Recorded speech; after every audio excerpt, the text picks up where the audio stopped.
saudara-saudari sekalian, tidak terasa waktu sudah menunjukkan pukul 7 tepat begitu ya. Itu artinya kita akan memulai pada kesempatan ini PRT kita pada bincang sersan kita pada kesempatan malam hari ini, di mana kita malam hari ini akan menggumuli sebuah tema, yaitu mengenal Alkitab dengan lebih mendalam.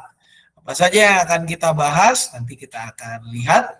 Dan juga ini menjadi sebuah momen di mana kita mengingat kembali pelajaran kita ketika dulu kita katekisasi, atau mungkin ketika kita dulu ya mengikuti kelas-kelas pelajaran tentang Alkitab kita, ya, atau juga pelajaran kita waktu dulu.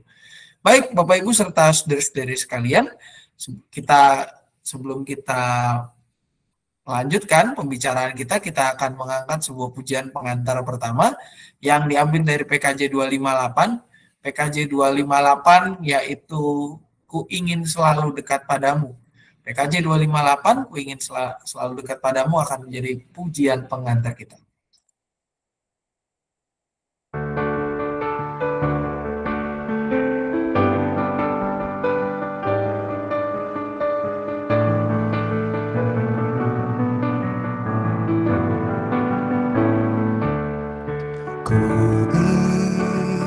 Selalu dekat padamu, mengiring Tuhan tiada jemu.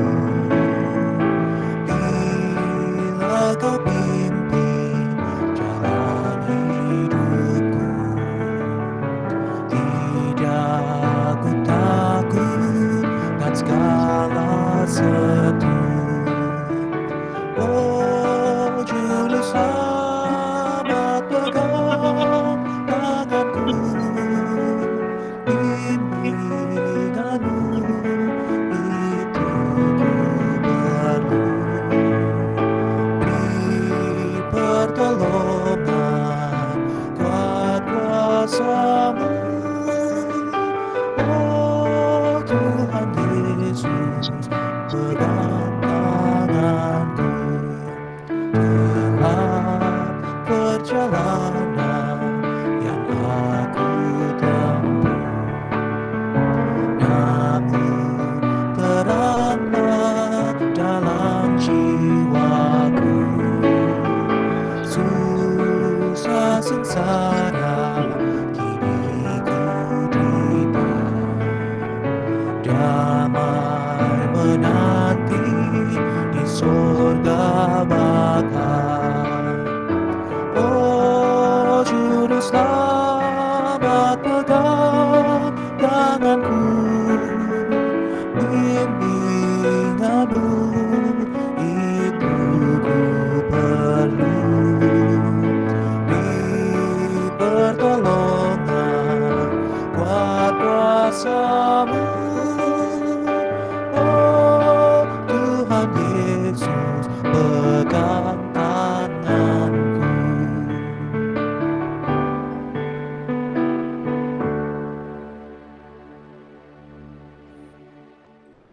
Ya, kita akan mengawali pembicaraan kita di dalam doa. Pada kesempatan ini saya minta dengan hormat Pak Puji, Penatua Elisa Pujianto, untuk memimpin kita di dalam doa buka. Waktu dan tempat dipersilakan. Baik, Bapak Ibu serta saudara-saudara yang dikasihi Tuhan, ya, kita sebelum mendengarkan firman Tuhan, mari kita berdoa. Allah Bapa Surgawi, dengan kerendahan hati kami bersyukur. Kami berterima kasih oleh karena pemeliharaan, kasih, dan kemurahan Tuhan sepanjang pagi, siang, hingga saat ini. Saatnya di mana anak-anak Tuhan mau mendengarkan firman-Mu lewat penyampaian Bapak Pendeta Samuel. Mari Engkau buka hati kami, pikiran kami, dan bahkan Tuhan urapi untuk Bapak Samuel. Kiranya Tuhan yang memakai lidah bibirnya untuk menyampaikan kabar kesukaan yang asalnya daripada-Mu Tuhan. Kudus, sucikan kehidupan kami, berkati kehidupan kami semuanya yang terlibat di dalamnya, dalam sersan pada malam hari ini. Inilah ucapan syukur doa kami siap mendengarkan firman Allah, di dalam nama Tuhan Yesus Kristus kami berdoa. Amin. Amin. Terima kasih Pak Ji. Sama-sama. Ya, kita akan masuk kepada inti dari pembicaraan kita malam hari ini, di mana kita mau diajak untuk mengenal lebih dalam lagi seputar Alkitab kita.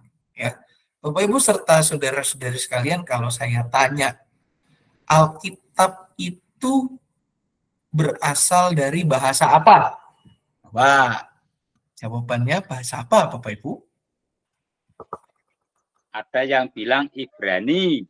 Ada yang bilang Ibrani. Baik, Pak Puji, terima kasih. Ayo, Bapak Ibu yang lain. Dari asal kata Alkitab itu bahasa apa sih? Bahasa Arab.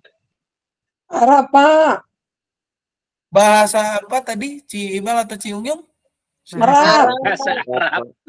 Arab. Ya. Bahasa Arab. Ya. Ada lagi yang mau mencoba menebak, Bapak Ibu? Ya, jawabannya Bapak Ibu, Alkitab itu adalah serapan, gitu ya. Kata serapan yang berasal dari bahasa Arab, ya. Berarti masih ingat pembahasan ini kurang lebih 1 tahun atau bahkan 1,5 tahun yang lalu, gitu ya. Bahwa Alkitab ini berasal dari bahasa Arab. Apa bahasanya? Artinya sebenarnya Alkitab itu adalah kumpulan kitab-kitab, Al-Khatab. Ya, kumpulan kitab-kitab. Dan kita selaku orang-orang yang membaca kumpulan kitab-kitab ini disebut sebagai ahlul khatab. Artinya ahli-ahli kitab. Itulah yang dikenakan sebutan kepada orang Kristen. Mereka yang membaca Alkitab dikatakan sebagai ahlul kitab. Ahli kitab-kitab. Karena tidak hanya satu kitab yang kita baca, melainkan berkitab-kitab.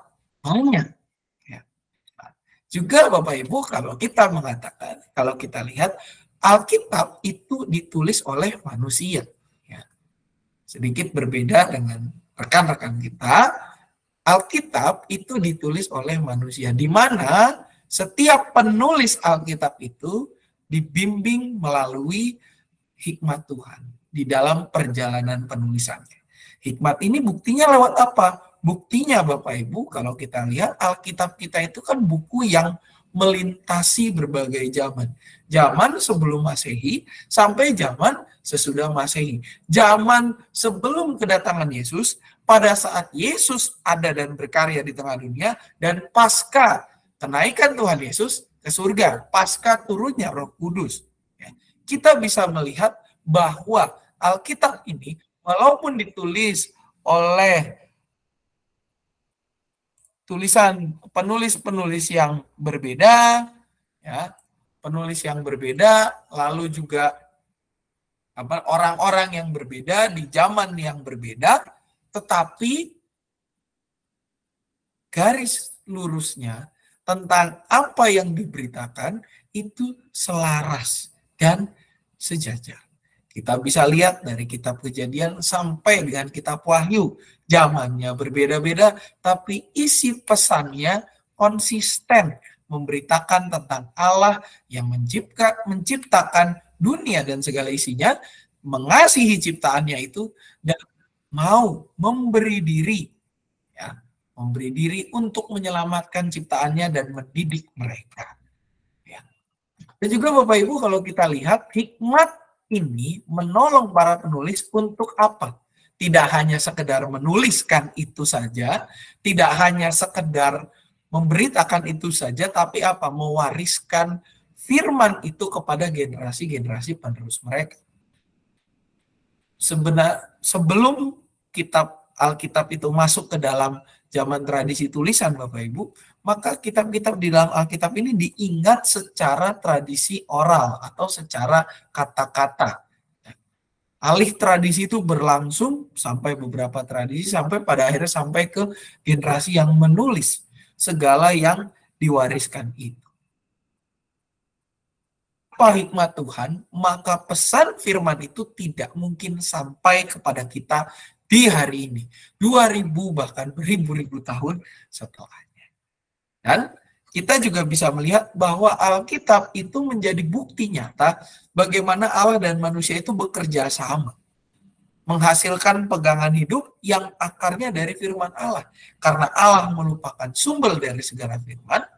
Pada mulanya adalah firman, firman itu bersama-sama dengan Allah, dan firman itu adalah Allah, Yohanes 1 ayat 1, yang menyatakan bahwa Allah adalah sumber dari segala firman, dan siapa yang menuliskannya, yang menerjemahkannya adalah manusia, di mana manusia ditolong oleh hikmat Tuhan untuk menerjemahkan dan mewartakan firman Allah itu ke dalam bahasa-bahasa yang dimengerti oleh manusia. Nah, bagaimana tentang sikap kita mengenai Alkitab, khususnya pegangan ajaran GKI? Bapak Ibu, pegangan ajaran GKI, kalau boleh saya rangkumkan di dalam dari satu dokumen yang begitu luar biasa menjadi slide ini, maka pegangan kita tentang ajaran Alkitab adalah Alkitab itu terdiri dari Perjanjian Lama dan Perjanjian Baru, bersifat kanonik atau berurutan, dan jumlahnya adalah 66. Tidak lebih dan tidak kurang. Lalu apa isinya? Isinya adalah kesaksian menyeluruh mengenai Allah yang menyatakan dirinya, kehendaknya, serta karya penciptaan, pemeliharaan, penyelamatan, dan penggenapannya pada manusia dan dunia. Lalu juga selain daripada isi tadi tentang Allah, Alkitab juga berisi tentang jawaban manusia terhadap pernyataan Allah itu. Mau yang positif maupun jawaban yang negatif. Ini bisa kita lihat di dalam sejarah bangsa Israel yang menuju dari tanah Mesir menuju tanah perjanjian. Di mana tidak hanya jawaban yang positif saja, tapi juga ada jawaban negatif kepada Allah. Apa jawaban negatifnya? Contohnya Pak Pendeta? Contohnya, satu, ketika bangsa Israel menggerutu, ketika mereka bersungut-sungut kepada Allah, mereka menyesalkan kenapa Tuhan melakukan itu buat mereka. Itu menjadi contoh jawaban yang negatif. Kalau jawaban yang positif, ya dengan mudah bisa kita temukan begitu ya, bahwa mengiyakan. Gitu ya. Atau juga ketika Musa dipanggil, awalnya ia menolak. Yunus dipanggil, awalnya menolak. Itu bentuk jawaban yang negatif. Ya. Kalau positif, ya sudah pasti afirmasi atau menerima. Kesaksian-kesaksian di dalam Alkitab kita itu pusatnya pada siapa? Pusatnya adalah Yesus Kristus. Firman yang menjadi manusia yang memberitakan kerajaan Allah sudah datang dan akan digenapi. Makanya Bapak Ibu di dalam kebaktian minggu, khususnya kebaktian umum, ya, kita menggunakan bacaan yang disebut sebagai leksionaris.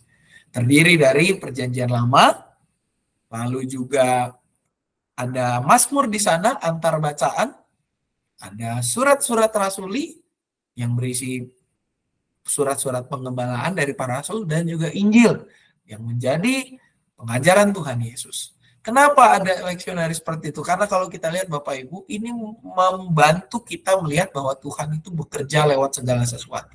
Dalam Perjanjian Lama, ketika Tuhan berbicara dengan jarak yang jauh, tidak dekat dengan manusia, dia menggunakan para nabi, dia menggunakan para hakim, dia menggunakan pemimpin-pemimpin bangsa Israel untuk menggembalakan umatnya.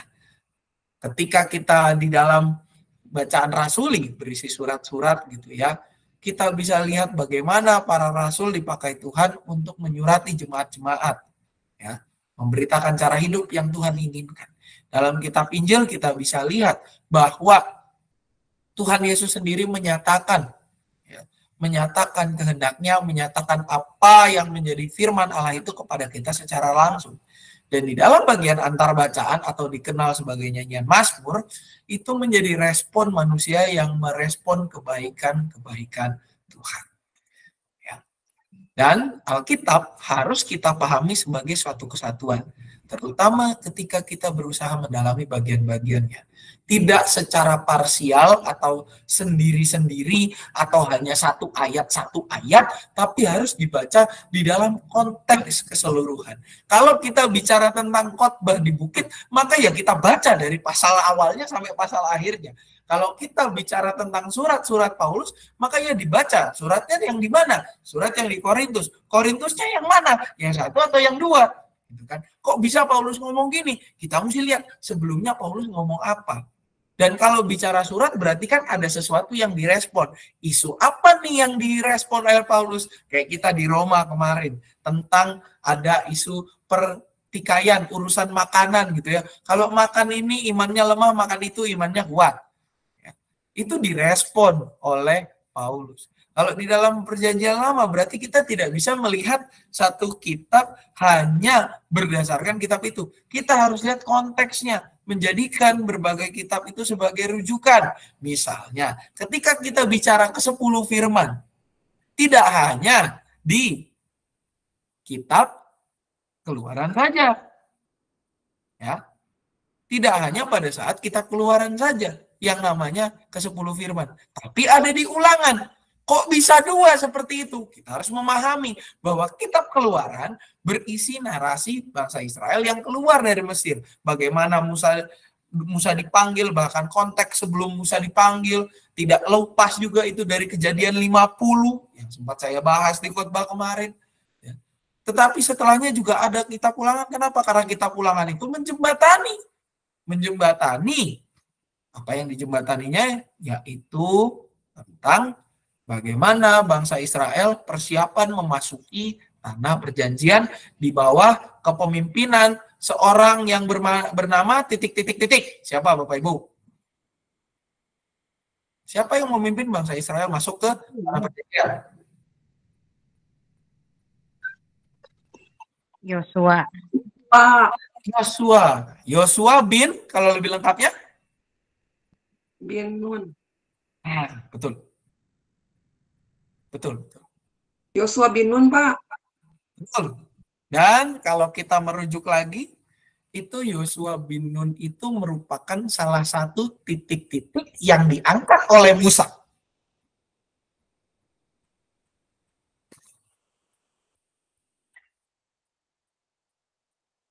Ulangi, Pak. Yosua bin Nun adalah titik-titik yang diangkat oleh Musa untuk membantu Musa setelah dapat saran dari menantunya.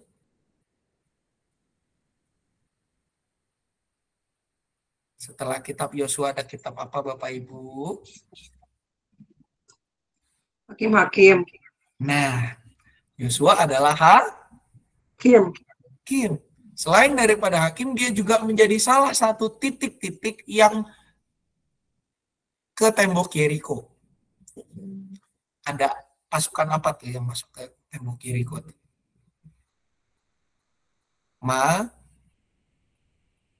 Kayu. Mata-mata, Bapak Ibu. Ya, kalau nggak salah, Yosua itu juga merupakan salah satu mata-mata.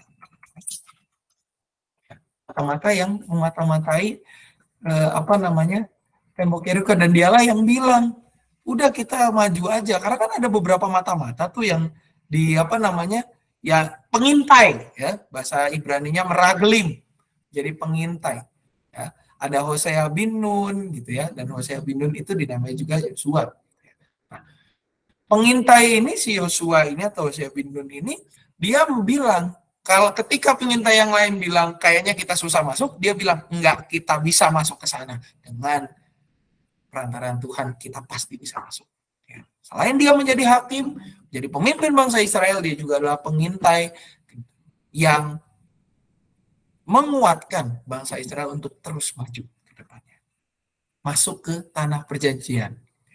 Nah, masih panjang tentang pegangan ajaran ini, Bapak Ibu, kalau kita lihat, ditulis dan disusun oleh kuasa bimbingan Roh Kudus, seperti yang tadi saya sudah katakan di awal. Bentuk-bentuk dan unsur kemanusiaan dan kebudayaan.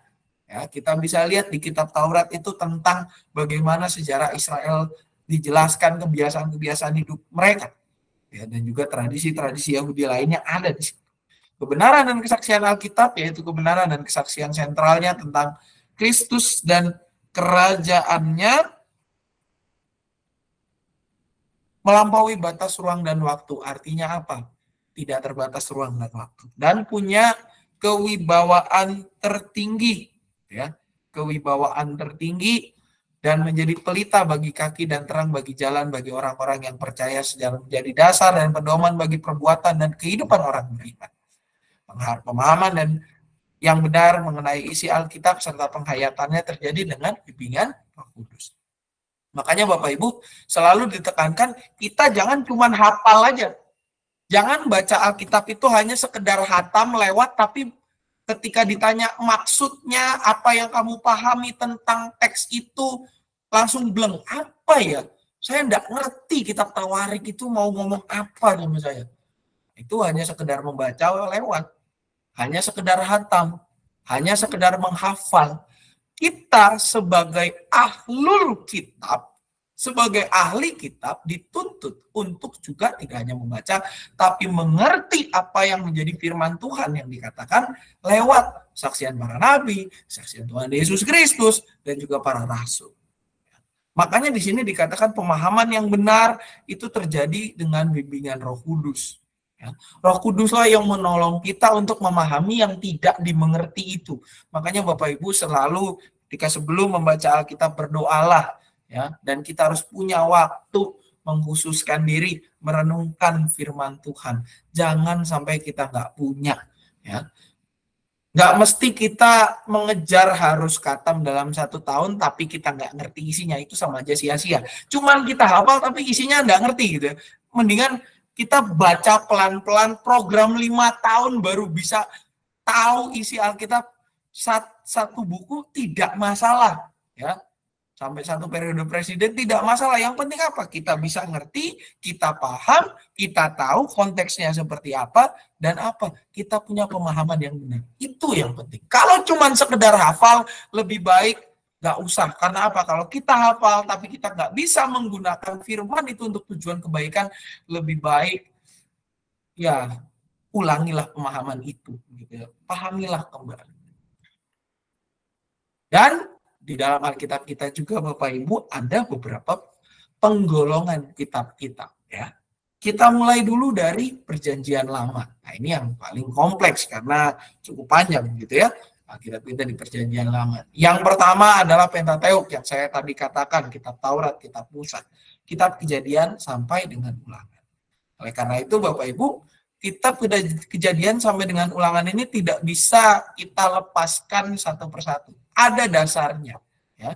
Kenapa ada kitab Keluaran? Ya pasti karena ada kitab Kejadian. Apa yang terjadi di sana itu adalah sejarah dunia, ya. Sejarah bagaimana orang Israel menerangkan asal-usulnya sampai mereka besar dan banyak jumlahnya di Mesir. Ketika Abraham dituntun ke tanah itu, tapi setelah Abraham beranak pinak, ada momen di mana Yusuf memindahkan saudara-saudaranya termasuk Bapak Yakub yang nanti disebut sebagai Israel itu ke tanah Mesir karena ada peristiwa kelaparan. Di situ diterangkan di Kejadian. Keluaran menerangkan bagaimana bangsa yang di tanah asing itu dituntun oleh Tuhan ke tanah perjanjian melalui kepemimpinan Musa. Di situ setelah kitab Ulangan, setelah kitab Kejadian juga ada yang namanya imamat atau bilangan dulu Bapak Ibu. Imamat. Ya. Imamat itu berisi tentang ketetapan imam. Ya. Kalau bilangan itu berisi tentang bagaimana bilangan-bilangan, jumlah-jumlah orang, catatan-catatan semua di situ. Dan Ulangan Bapak Ibu, kenapa Ulangan itu ada sebelum Yosua? Karena Ulangan ini menjadi memang yang namanya ulangan, bukan ulangan dalam arti examination, ujian gitu ya. Nah, ulangan di sini maksudnya repetition, pengulangan kembali. Jangan kita mengatakan memahami karena kita dulu atau anak-anak kita atau cucu kita bilang, oh kita ulangan ini berarti bangsa Israel suruh ujian nih, diulang lagi. Tidak seperti itu Bapak Ibu. Jadi ulangan itu adalah Deuteronomi, pengulangan. Bagaimana bangsa Israel diingatkan kembali akan hal-hal yang telah mereka tempuh sebelumnya. 10 firman ada lagi di situ. Ketetapan-ketetapan yang lain ada semua di situ, Bapak Ibu ya. Sebelum masuk ke kitab Yosua, bahwa kitab Yosua itu masuk ke dalam rumpun sejarah sampai dengan kitab Ester. di sana ya. Lalu juga ada kitab Rut di situ yang juga masuk sebagai rumput kitab sejarah. Kitab sastra di sini saya membedakan dua. Ada sastra yang adalah sastra hikmat, ada juga yang ini sastra yang menjadi prosa atau lirik yang dikarang oleh menjadi respon atas kebaikan Tuhan. Di situ ada Mazmur, ada Kidung Agung dan Ratapan. Ratapan termasuk golongannya sastra ya, karena dia menceritakan tentang bagaimana Israel yang beratap di sana. Lalu juga ada sastra hikmat ya. Sastra hikmat ini berisi tentang bagaimana hikmat Tuhan itu harus menuntun kehidupan kita. Amsal memang paling banyak. Lalu pengkhotbah yang mengajarkan bagaimana kesia-siaan hidup ya. Itu terjemahan yang ya harus dikatakan sebagai ya di dalam itu keterbatasan bahasa kita gitu ya, kesia-siaan. Padahal sebenarnya bukan soal kesia-siaan yang kayak ya saya beli ini nggak bisa dipakai nih, sia-sia nih saya beli ini. Bukan seperti itu. Kesia-siaan yang dimaksud di dalam kitab pengkhotbah sebenarnya adalah menunjukkan bagaimana waktu itu sangat singkat. Berlalunya begitu cepat. Masa muda, ya sedikit trivianya Bapak Ibu, masa muda di dalam kitab pengkhotbah itu menggunakan kata Habil. Dan Habil itu mengingatkan kita pada Habel, salah satu anak Adam yang dibunuh oleh saudaranya yang bernama titik-titik. Kain. Cain, ya. Kain. Bahasa Inggrisnya Cain atau bahasa Indonesia Kain. Dan kalau diperhatikan maka kejadian peristiwa pembunuhan Habel dan Kain itu dilakukan ketika Habel itu masih sangat muda. Makanya dikatakan sia-sia karena berlalunya begitu cepat seperti Habel yang berlalunya begitu cepat. Padahal kalau kita lihat Habel mempersembahkan yang terbaik bagi Tuhan atau yang kurang baik bagi Tuhan? Yang terbaik. Yang terbaik. Nah, Ayub di sini Bapak Ibu, kenapa Ayub masuk sastra hikmat? Karena Ayub itu para penafsir sepakat mengatakan bahwa Ayub adalah historical figure, ya, historical figure, figur historis. Ya. Keberadaannya tidak apa ya, boleh dibilang ini adalah sebuah epos atau kisah di mana ada orang yang tadinya punya segala sesuatu, tetapi dia jatuh, namun apa? Kesalehannya itulah yang dijadikan pegangan hidup bagi bangsa Israel. Lalu juga ada apa lagi di sini? Ada kitab nabi-nabi, di mana kitab nabi-nabi ini yang cukup banyak. Ya, kita mulai dari nabi-nabi yang dikatakan sebagai nabi besar. Ini bukan besar ukuran badannya, Bapak Ibu, bukan. Tapi besarnya di sini maksudnya adalah jumlah kitabnya cukup banyak dan namanya cukup dikenal. Contohnya Yesaya, itu pasalnya banyak Bapak Ibu. Dan juga Yesaya ini namanya Nabi 3 zaman. Ya, kalau kita mengenal artis 3 zaman, ini udah ada duluan. Nabi 3 zaman. Yesaya itu Nabi 3 zaman. Sebelum pembuangan, pada saat pembuangan, dan setelah pembuangan Israel selesai.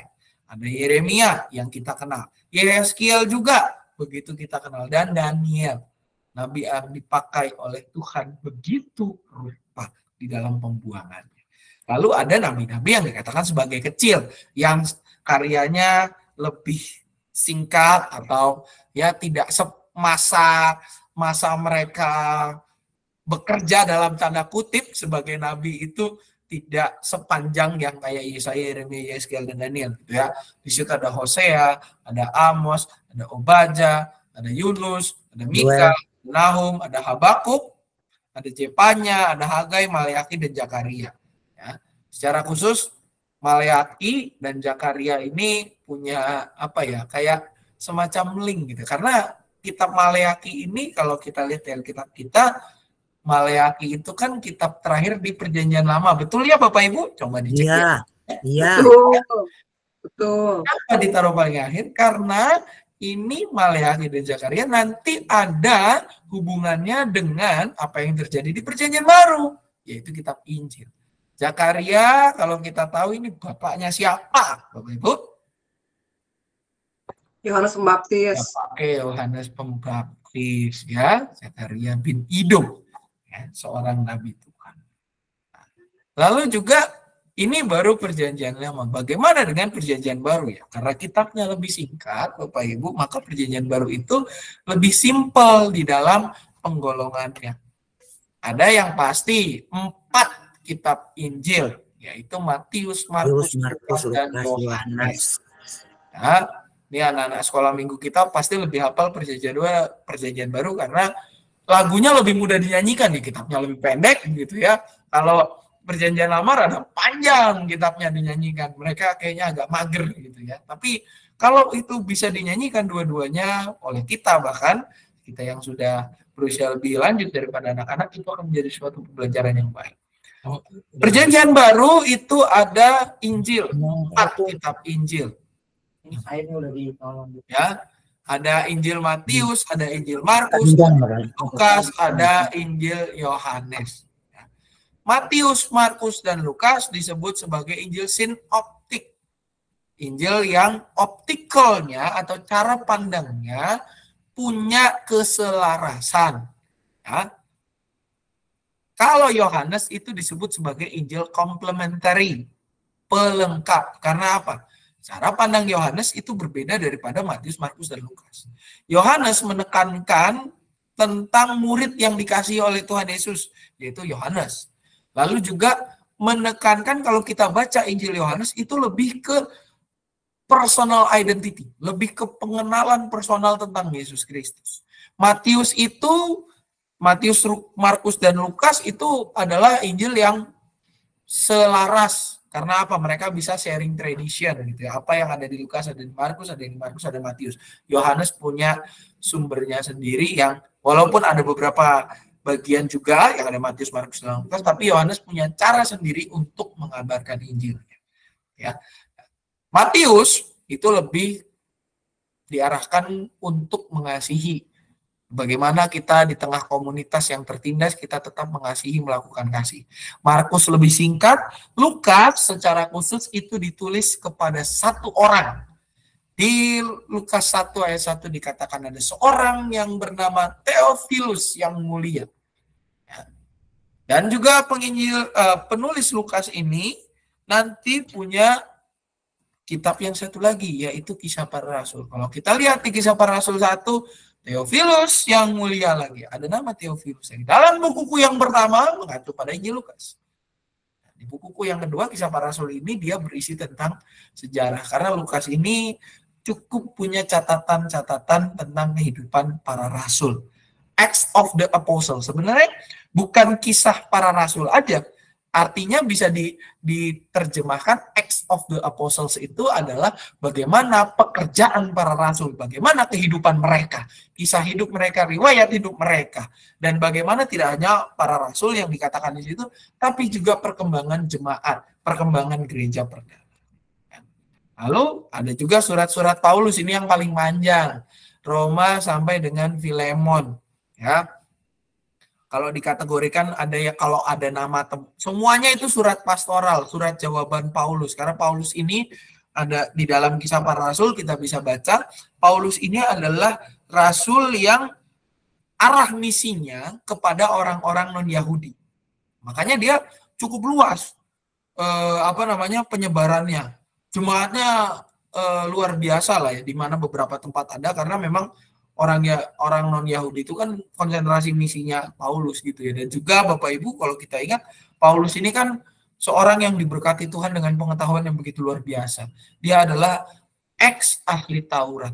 Dan ahli Taurat itu kan pendidikannya secara doktoral begitu ya. Jadi dia ini diberkati oleh Tuhan dengan pengetahuan yang luar biasa, walaupun dia awalnya pemburu murid Kristus, tapi ketika dia mengalami perjumpaan pribadi dengan Tuhan Yesus, personal encounter with God, semuanya berubah. Ya. Semuanya berubah. Paulus memiliki Saulus waktu itu berubah arah hidupnya. Ya. Karena personal encounter with God.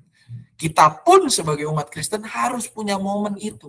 Personal encounter with God. Bagaimana kita berjumpa dengan Tuhan secara pribadi yang mengubahkan arah hidup kita. Lalu juga ada surat-surat pengembalaan. Surat-surat pengembalaan ini ditulis oleh para penulisnya kepada jemaat yang ditujunya. Yakobus, Petrus, Yudas, Yohanes diarahkan kepada orang-orang Yahudi. Makanya mereka tidak menuliskan tempat karena mereka konsentrasinya ya di sekitaran Israel itu dan sekitarnya. Nah, yang menarik adalah Ibrani. Pertanyaannya Bapak Ibu, siapakah penulis surat untuk orang Ibrani? Siapa yang menulis Bapak Ibu? Ada yang tahu?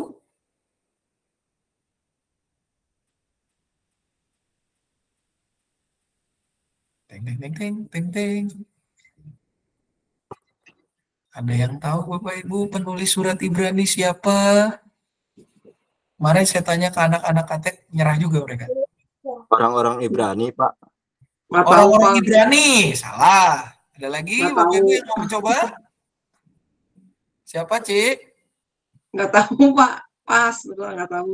Nggak tahu, pas. Sebenarnya itu jawaban yang paling tepat. Paulus. Kenapa Bu Korin? Diulang lagi? Paulus. Paulus keliru. Sebenarnya jawaban Cik Imel itu paling tepat. Nggak tahu, Pak. Karena apa? Sampai saat ini Bapak Ibu surat Ibrani itu masih diperdebatkan. Kalau kita lihat tulisannya pun bukan surat Ibrani. Surat kepada orang Ibrani. Ya. Kalau kita baca Alkitab kita bukan surat Ibrani, surat kepada orang Ibrani. Penulisnya saha tidak pernah diketahui. Sampai saat ini siapa yang menulisnya belum ditemukan secara jelas oleh para ahli Alkitab. Sempat dulu mengatakan Paulus, tapi kalau membaca gaya tulisan Paulus itu totally different, berbeda dengan penulis kitab Ibrani. Ini beda gayanya. Walaupun gayanya berbeda, tetapi pesannya itu sama. Pesannya itu sama dengan tidak hanya Paulus, tapi rasul-rasul yang lain menerangkan tentang Tuhan Yesus dengan pola pikir orang Ibrani, pola pikir orang Yahudi. Surat Ibrani itu adalah surat yang unik. Sampai sekarang unknown writer. Surat yang ditulis kepada orang Ibrani dengan cara pikir orang Yahudi menerangkan tentang Yesus Kristus Sang Juru Selamat kita. Bahwa Yesus adalah penggenapan dari nubuat para nabi-nabi. Yakobus, Petrus, Yudas, 1-3 Yohanes ini ditulis kepada jemaat yang mereka gembalakan. 1-3 Yohanes secara khusus memiliki kaitan dengan Injil Yohanes, di mana dalam surat itu dipaparkan tentang apa yang ditulis di kitab Yohanes secara lebih praktikal, secara lebih praktis. Dan satu kitab yang sangat seru, yang beberapa orang sangat suka membacanya, kadang tidak bisa tidur setelah membacanya, yaitu adalah kitab Wahyu. Kitab yang digadang-gadang, dalam tanda kutip, adalah sesuatu yang akan terjadi di masa depan. Namun Bapak Ibu, kitab apokaliptik kenapa dikatakan sebagai apokaliptik? Ini saya salah ketik, typo. Apokaliptik, bukan apokaliptik, kebalik T sama P-nya ya. Jadi apokaliptik. Kenapa dikatakan sebagai apokaliptik? Apokaliptik itu artinya belum terbuka, belum tersingkap. Karena di dalam kitab Wahyu, bahasa yang digunakan adalah bahasa-bahasa sandi. Hanya orang yang ditujukan, mereka yang menjadi tujuan surat ini, itulah yang mengerti bahasa sandi itu. Wahyu kepada Yohanes. Maka namanya Wahyu kepada Yohanes. Komunitas Yohanes itulah, Yohanes yang di Pulau Patmos itu, itulah yang mengerti tentang bahasa-bahasa sandi yang dipakai oleh Yohanes. Namun secara garis besar isinya adalah bagaimana jemaat akan menghadapi penyiksaan, bagaimana kita harus bertahan di dalam Tuhan Yesus, dan tersedia berkat abadi, yaitu apa? Wahyu 21. Yerusalem baru, kota yang baru, langit dan bumi yang baru, di mana kalau kita bertahan di dalam penderitaan kita, di dalam realitas kita sebagai umat Kristen yang pada saat itu masih menjadi aliran sesat dianggapnya oleh pemerintah Romawi, kalau kita bertahan mempertahankan identitas kita, tersedia mahkota kehidupan, yaitu bumi yang baru, Yerusalem yang baru, di mana kita kelak akan dipersekutukan di sana, di tempat yang tidak ada lagi duka cita ataupun ratap tangis. Ya. Ini kitab yang paling sulit untuk dipahami tapi paling seru untuk dibaca. Tidak hanya orang-orang awam saja, tetapi juga para teolog senang dengan kitab Wahyu. Makanya buku tafsir tentang kitab Wahyu ini banyak sekali, mau yang dibahas dari perspektif mana pun ada di situ gitu ya. Ini penggolongan kitab-kitab Bapak Ibu. Dan juga kalau kita lihat secara jumlah maka ada 66, 39 PL, 27 PB yang telah disusun lewat proses kanonisasi. Memang ini berbeda sedikit dengan tradisi Katolik yang memasukkan bagian Deuterokanonika. Saya pernah menjelaskan tentang sejarah Deuterokanonika ini, bahwa ada penerjemahan penerjemahan Alkitab dalam bahasa Ibrani, Perjanjian Lama, ke dalam bahasa Yunani untuk orang-orang diaspora. Dikerjakan oleh 70 tua-tua, LXX. Ya. Tapi dalam perkembangannya kitab-kitabnya entah kenapa bisa jadi nambah. Tapi kitab-kitab itu di dalam sidang Yamnia yang menjadi bagian kanonisasi dan juga diacu oleh Protestan itu tidak diterima, gitu ya. Namun di dalam tradisi Katolik itu diterima. Sebagai seorang Protestan, ya kita melihat ini sebagai kekayaan tradisi di dalam kekristenan. Ya, jadi kalau yang sekolah di Katolik mungkin jawab 66 akan dicoret. Kayak saya dulu waktu SMP dicoret jawab 66. Saya bilang, kok salah? Saya bilang, benar. Ya ada tambahannya ini. Oke. Dalam penulisan Alkitab, baik PL maupun PB, itu ada dua bahasa yang dipakai. Sebenarnya lebih dari dua, ada 3 di sini. Di dalam PL ada bahasa Ibrani dan bahasa Aramaik. Ya, termasuk juga di PB ada dipakai. Yang untuk PB-nya itu ada bahasa Yunani Koine. Saya pernah menjelaskan bahwa dua bahasa ini sudah tidak dipakai lagi di negara Israel maupun negara Yunani. Karena apa? Mereka sudah hidup dalam bahasa yang modern. Kayak kita bahasa Indonesia boleh dibilang ini adalah bahasa Melayu tinggi, Melayu kuno. Ya. Beberapa kata masih ada, tapi sebagian besar dari mereka sudah mati kata-katanya. Sudah jarang diucapkan. Apakah ada kitab-kitab yang tidak masuk? Tentu saja ada, gitu ya, Bapak Ibu. Masih ada kitab-kitab lain, gitu ya. Karena apa? Itu sempat membuat geger. Gegernya luar biasa. Dulu kita, zaman saya masih SD, SMP, gitu ya, zaman saya masih remaja, ada kitab Injil Maria Magdalena yang menerangkan bahwa Tuhan Yesus menikah di sana. Padahal itu bolong bagian itunya, Bapak Ibu. Injil Thomas, Injil ini kok enggak masuk, gitu ya. Karena apa? Karena Bapak Ibu tulisan-tulisan tadi tidak masuk standar kanonisasi atau penyeleksian di dalam sidang-sidang yang dilakukan oleh para bapak-bapak gereja. Yang pertama itu harus merupakan tulisan yang diilhamkan Allah. Tulisan-tulisan yang tidak masuk tadi atau tulisan-tulisan palsu itu terjadi beratus-ratus tahun setelah Tuhan Yesus dan setelah kanonisasi ini selesai. Muncullah kitab-kitab itu. Dan sebagian besar dari mereka asalnya itu tidak dari ajaran Kristus, tidak dari Rasul maupun tidak dari para nabi. Entah dari mana asal-usulnya. Dan mereka juga jarang dibacakan dalam pertemuan ataupun kebaktian jemaat. Alkitab kita itu semua sering dibacakan dalam pertemuan. Makanya ketika kita mengulang-ulang, kita lama-lama paham tentang firman Tuhan itu. Ya, Bapak Ibu. Dan isinya berisi tentang firman Allah serta kabar keselamatan dalam Yesus Kristus. Yang lain itu tidak berisi itu.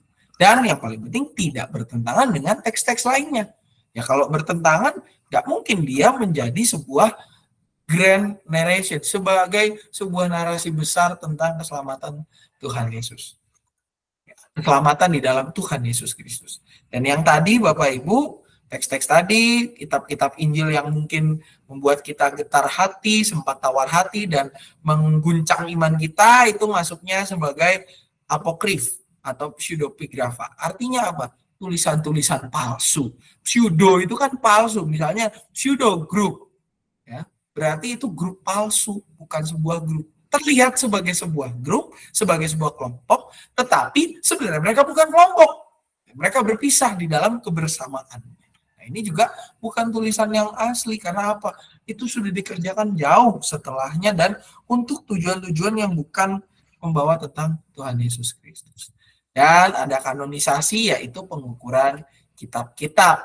Gitu ya Bapak Ibu, di mana teks-teks Alkitab kita ini yang kita baca sudah lewat pengujian. Tidak hanya diuji kebenarannya, tapi juga bagaimana penyusunannya, segala sesuatunya. Sudah disusun sesuai dengan ilham yang berasal daripada Tuhan. Karena tidak dikerjakan oleh satu orang, melainkan dikerjakan oleh berbanyak orang. Berbanyak-banyak orang. Sidang-sidang gerejawi, sidang-sidang konsili ekumenis namanya pada zaman itu ketika Kristenan diterima menjadi agama Romawi, ada konsili-konsili ekumenis, lalu juga ada sidang-sidang yang di dalam Kisah Para Rasul juga ada di sana. Jadi sudah lama teks-teks ini diuji dan diurutkan. Ya, Bapak Ibu, teks Alkitab yang kita baca. Oleh karena itu jangan disia-siakan teks itu, Bapak Ibu. Harus dipahami karena Alkitab itu punya manfaat. Yang pertama pasti untuk mengajar, menyatakan kesalahan, tidak hanya menyatakan tapi memperbaiki, tidak hanya memperbaiki tapi juga mendidik dan menjadi pelita tentang dan terang bagi jalan hidup manusia. Sudah seharusnya kita menerima Alkitab kita sebagai sapaan Tuhan, kita membaca dan merenungkannya, menerapkan firman Tuhan, tidak hanya sekedar paham, tapi juga kita lakukan, Bapak Ibu, itu yang juga harus menjadi kesatuan dalam hidup kita. Tidak hanya hafal, tapi kita juga mengerti, tidak hanya mengerti, tapi kita paham, tidak hanya paham, tapi juga harus terlaksana dan dinyatakan. Tidak hanya dinyatakan atau dilakukan, tapi harus dievaluasi dan dikaji terus, supaya iman kita tidak mati, melainkan iman yang terus bertumbuh. Mari kita juga mendoakan dan memohon kekuatan. Karena apa? Tanpa Tuhan, apalah kita. Dan juga Bapak Ibu yang paling penting, kalau kita sudah baca Alkitab, jangan simpan untuk diri kita sendiri. Ajaklah keluarga kita, anak-anak kita, sanak saudara kita, orang tua kita, tetangga-tetangga kita. Untuk apa? Kita bisa berbagi pengalaman di dalam membaca, di dalam melakukan firman Tuhan ini. Kalau kita berjalan sendiri mungkin kita bisa berjalan lebih cepat. Tapi tidak akan menjadi perjalanan yang seru. Karena apa? Karena kadang kita merasakan pergumulan itu sendirian. Kita bisa jatuh, kita bisa totonya pulang, dan mungkin pundung di tengah jalan. Tapi kalau kita berjalan sama-sama Bapak Ibu, saling berbagi, saling mendoakan, saling sharing, mungkin perjalanan kita walaupun tidak secepat yang kita inginkan, bisa jadi menjadi perjalanan yang berwarna dan bermakna karena kita saling menguatkan satu dengan yang lain. Demikian materi yang bisa saya paparkan Bapak Ibu serta saudara-saudari sekalian. Ada yang mau dipertanyakan, dipersilakan Bapak Ibu. Ada yang mau bertanya, waktu dan tempat dipersilakan.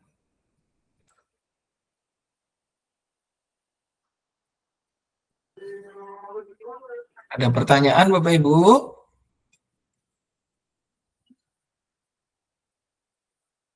Baik, kalau tidak ada pertanyaan, maka kita akhiri pemaparannya sampai di sini. Mudah-mudahan apa yang dipaparkan bisa menjadi berkat bagi kita dan semakin membuat kita makin kenal tentang Alkitab. Tidak hanya tahu ada Alkitab, tapi kita tahu bagaimana menggunakannya.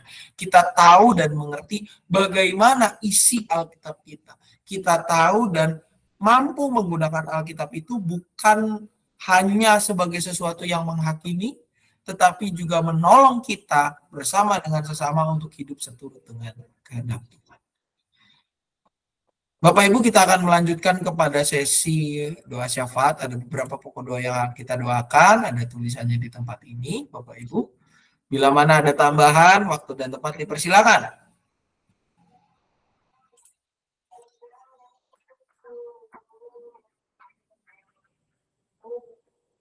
Baik. Kalau sudah tidak ada tambahan, Bapak Ibu, kita akan masuk kepada doa syafaat. Mari kita bersatu di dalam doa. Kami bersyukur Tuhan pada kesempatan malam hari ini kami boleh bersama bersehati, belajar tentang firman-Mu, tentang Alkitab. Biarlah ya Tuhan, melalui apa yang kami renungkan bersama malam hari ini, kami boleh semakin memahami dan mencintai lagi firman-Mu ya Tuhan, dan mau menggerakkan diri kami untuk memahami dan mengerti serta melakukan firman-Mu itu.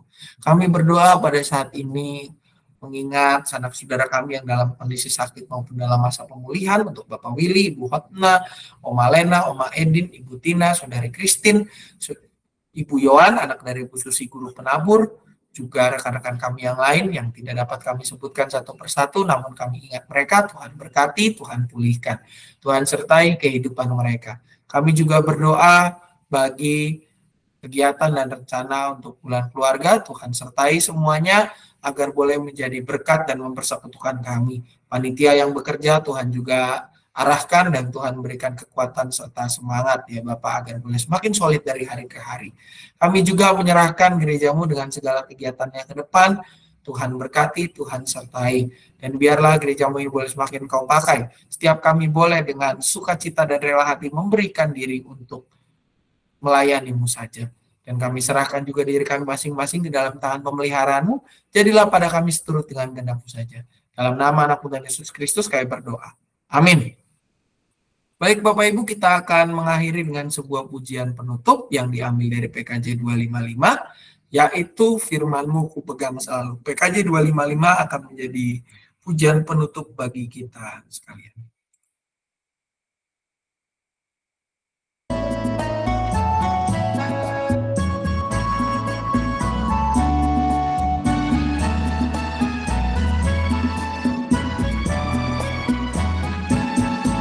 Firman-Mu ku pegang selalu, saat duka, saat senang, jalan hidup yang akan datang, tangan Tuhan yang memegang. Pencobaan menghimpit aku dan menjadi keluhanku, firman-Mu ku pegang selalu, sayap-Mu tempat berteduh. Firman-Mu Tuhan ku pegang selalu, hilanglah keraguanku. Bila hatiku rasa susah, padamu aku berserah. Firman-Mu ku pegang selalu, maka amanlah jiwaku.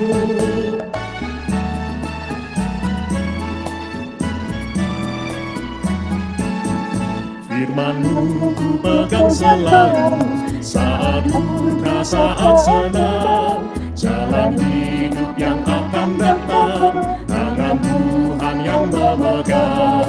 Pencobaan menghimpit aku dan menjadi keluhanku, firman-Mu ku pegang selalu, sayap-Mu tempat berteduh. Firman-Mu Tuhan ku pegang selalu, hilanglah keraguanku. Bila hatiku rasa susah, padamu aku berserah.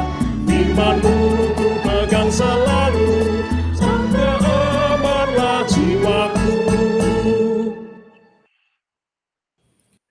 Ya Bapak Ibu, serial kita selesai pada hari ini. Barangkali ada pengumuman dari Bapak Ibu semua. Mungkin diawali dari Komisi Lansia terlebih dahulu. Silakan.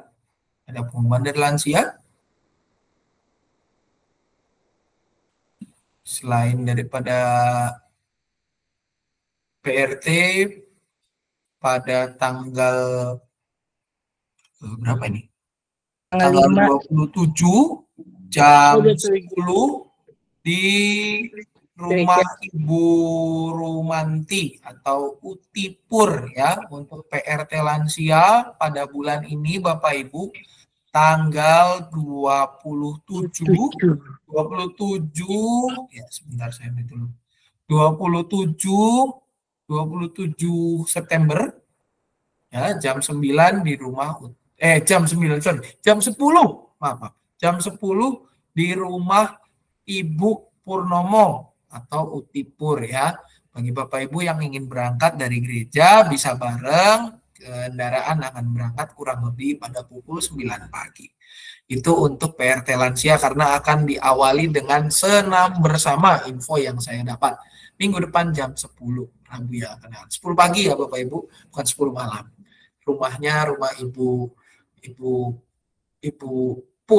Purnomo atau Ibu. Itu lansia. Kalau tidak ada tambahan lagi, kita bisa ke Komisi Dewasa. Ada pengumuman, silakan. Baik, selamat malam Bapak Ibu. Untuk Komisi Dewasa mengingatkan aja di tanggal yang sama ya, tanggal 27 ada persekutuan Cici Suci Penginjil dalam bentuk pembinaan Pasutri. Itu waktunya pada pukul 17.00 yang akan membawakan materinya Pendeta Lukman Sitorus dari GKI Penginjil. Jadi diharapkan Bapak Ibu juga dapat ambil bagian di dalam kegiatan persekutuan Cici Suci Penginjil. Mungkin itu Pak Sam tambahan dari Komisi Dewasa. Oh, yang berikut untuk ibadah onsite pada tanggal 4 Oktober di rumah keluarga Bapak Yongki Dien untuk PRT. Hanya itu Pak Sam sementara. Terima kasih. Ya, terima kasih Pak David Sompotan. Bu Retno Asih, ada tambahan? Tambahan untuk tanggal 27 itu tempatnya di gereja jam 5. Oke. Jam 5 sore di gereja tempatnya. Udah itu aja Pak. Makasih. Siap, terima kasih Bu. Dimohon Ya. Dimohon untuk kehadirannya. Siap Bu. Oke,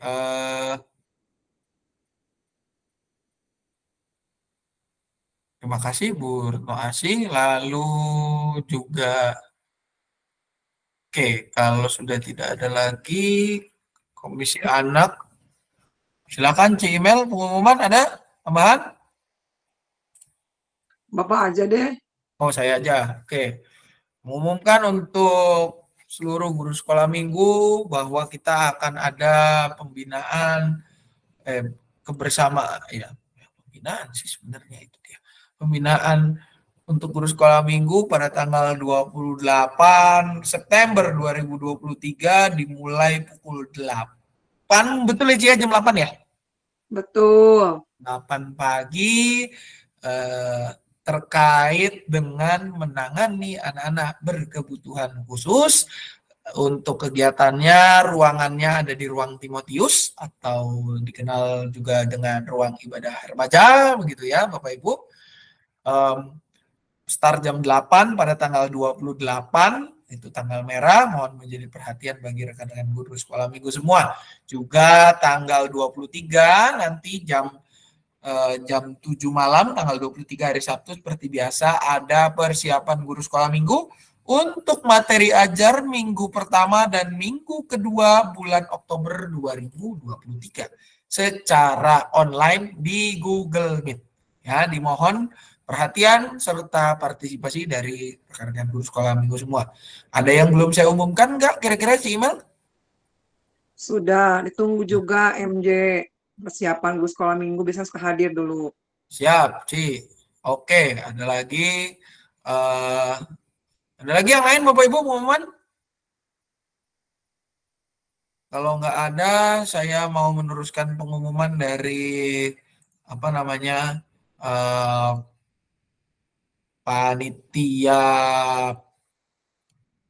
panitia bulan keluarga GKI Cicurug tahun 2023 ini, Bapak Ibu dilihat di sini ada ada kegiatan-kegiatannya di situ dengan tema yang seperti ini. Ada lomba-lombanya, Bapak Ibu.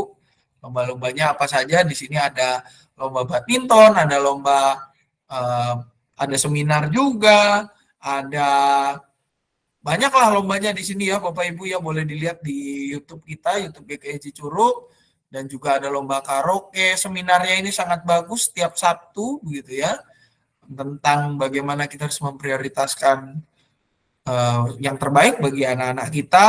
Juga ada lomba badminton, ada seminar yang seru-seru. Pokoknya Bapak Ibu bisa lihat semua kegiatan kita di media sosial GKI Cicurug, Bapak Ibu, termasuk juga untuk saat teduh, tayangan-tayangan ulangan ibadah, dan juga termasuk PRT kita. Jadi jangan lewatkan kesempatan untuk berpartisipasi dalam kegiatan Bulan Keluarga GKI Cicurug 2023 ini, karena yakinlah kalau saudara tidak berpartisipasi akan merindukan kegiatan Bulan Keluarga ini. Itu saja kalau dari saya, Bapak Ibu, tambahannya. Kalau sudah tidak ada lagi, kita bisa akhiri pertemuan kita pada malam hari ini. Terima kasih atas partisipasi Bapak Ibu semua. Selamat malam, selamat beristirahat. Tuhan Yesus memberkati. Selamat malam. Selamat malam. Terima kasih, Pak. Selamat malam. Semua. Bye-bye. Hmm.